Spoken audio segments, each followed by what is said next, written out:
Bonjour à tous et bienvenue dans une toute nouvelle enquête. Aujourd'hui, la révolte des prisonniers.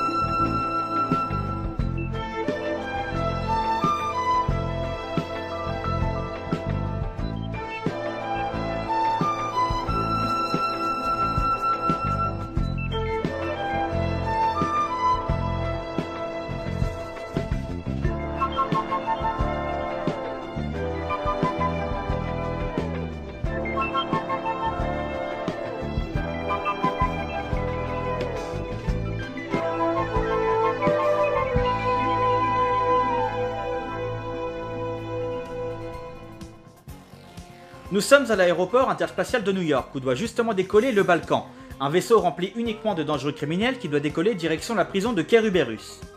Flamme s'introduit dans le vaisseau car plusieurs rumeurs parlaient d'une révolte prévue durant ce voyage. Cela fait 10 jours maintenant que le vaisseau navigue direction la prison et il n'y a eu aucun incident jusque-là. Et vu que c'est calme, Flamme pense qu'il se passe forcément quelque chose. Donc déjà le mec est parano, mais surtout, bien joué, il va effectivement se passer quelque chose. Kim va réussir à libérer tous les prisonniers grâce à son t-shirt qui est rempli d'acide poudré qui, une fois mélangé avec du sel, dans de l'eau et du chlorure de sodium, vont former de l'acide universel, capable de dissoudre n'importe quel métal. Une fois sortis, tous les prisonniers vont se révolter, puis capturer tous les pilotes, les gardes, Flamme, Johan, bref, tout le monde et prendre le contrôle du vaisseau. Leur plan pour se libérer est de se diriger vers la 3e nébuleuse de Mazera, une galaxie qui n'est pas encore sous le contrôle de la police intergalactique. Mais voilà, problème. Ils vont devoir demander de l'aide à Flamme car ils se rapprochent dangereusement d'une planète et comme ils ne savent pas bien piloter ce type de vaisseau, ils vont s'y cracher. Seulement ils vont devoir l'évacuer d'urgence car il va commencer à sombrer dans de la lave jusqu'à disparaître totalement sous leurs yeux. Donc ils sont coincés sur une planète inconnue, sans vaisseau pour repartir. En plus, ils n'ont rien emmené du vaisseau avec eux, même pas un tournevis, une arme, un ventilo, rien du tout. Excepté ce mec là qui a pris ses abricots, car s'il n'en mange pas, il meurt. Mais ce n'est pas tout, cette planète a atteint sa limite de roche, elle se rapproche dangereusement de Marika, et elle va la détruire dans moins de 2 mois. Et là, Flamme a trouvé la solution. Construire un vaisseau spatial en très peu de temps grâce aux matériaux trouvés sur cette planète pour échapper à une mort certaine. Il va demander à ce que tout le monde travaille ensemble, aussi bien les gentils que les méchants, et que ce soit Flamme qui dirige toutes les opérations. Et qu'une fois réussi, il les promette de les libérer sur une planète loin d'ici pendant qu'eux peuvent partir où ils veulent. Évidemment, ce plan ne plaît pas du tout à Morenos, mais Kim accepte quand même car il sait que seule Flamme et son équipe peuvent réaliser ce projet, construire un vaisseau à partir de rien. Et c'est là que je ne sais pas vraiment quoi faire.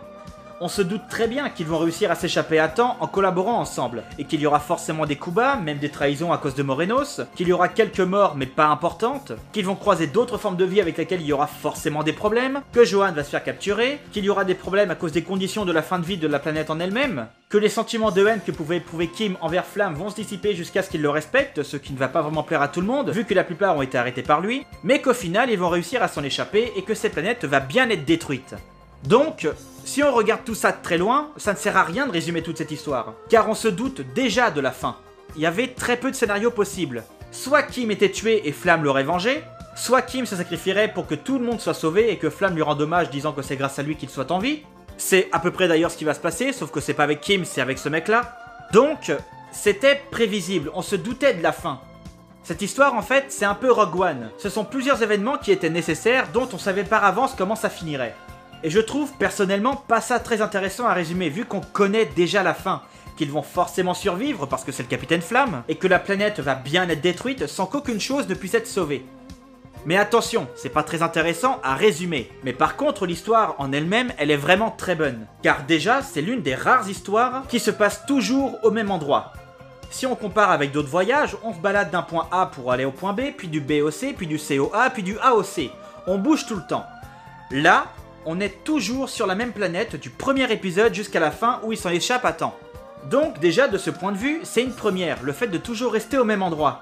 Mais du coup, à résumer, c'est moins intéressant, parce que justement il ne bouge pas, il reste toujours au même endroit. Donc voilà ce que j'avais à dire sur cette histoire, elle reste très bonne, c'est pas le problème, elle est juste prévisible. et du coup c'est moins intéressant à résumer vu que tout se passe toujours au même endroit. Je vais pas dire qu'ils vont chercher des matériaux là-bas, chercher ça ici, chercher ça, non, ça sert absolument à rien de faire ça. Tout ce que je peux vous dire, c'est de ne pas louper la vidéo bilan de Flamme qui arrivera à la fin de tous les voyages, car j'aurai quelque chose à dire sur cette histoire précisément. Car de mon point de vue, uniquement de mon point de vue, s'ils avaient changé juste un seul détail, ça aurait donné une histoire absolument énormissime. Et si ce voyage aurait été comme personnellement je le pense, en changeant juste ce détail, ça aurait été mon voyage préféré. Donc voilà ce que j'avais à dire sur cette histoire.